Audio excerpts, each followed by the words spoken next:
حضرت ثوبان رضی اللہ عنہ بیان کرتے ہیں، رسول اللہ صلی اللہ علیہ وسلم نے فرمایا، جب میری امت میں ایک دوسرے سے لڑائی کے لیے تلوار مسلط کر دی جائے گی تو وہ روز قیامت تک اس سے نہیں اٹھائی جائے گی اور قیامت قائم نہیں ہوگی، حتیٰ کہ میری امت کے قبائل مشرکین سے جا ملیں گے، اور حتیٰ کہ میری امت کے قبائل بتوں کی پوجا کریں گے، اور میری امت میں 30 کذاب ہوں گے، اور وہ سب دعویٰ کریں گے کہ وہ اللہ کے نبی ہیں، جبکہ میں خاتم النبیین ہوں، میرے بعد کوئی نبی نہیں، اور میری امت کا ایک گروہ ہمیشہ حق پر ہوگا، وہ غالب رہیں گے، ان کا مخالف ان کا کوئی نقصان نہیں کر سکے گا، حتیٰ کہ اللہ کا حکم آ جائے۔ مشکوٰۃ المصابیح، حدیث نمبر 5406۔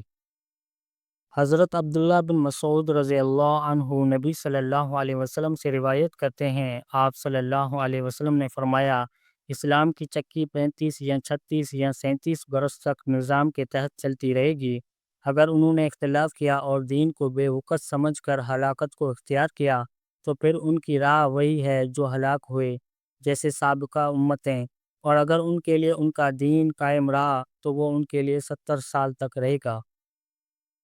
میں نے عرض کیا، کیا وہ 70 برس اس سے ہیں جو باقی رہ گیا یا اس سے ہیں جو گزر چکا؟ آپ صلی اللہ علیہ وسلم نے فرمایا، اس سے جو گزر چکا۔ مشکوٰۃ المصابیح، حدیث نمبر 5407۔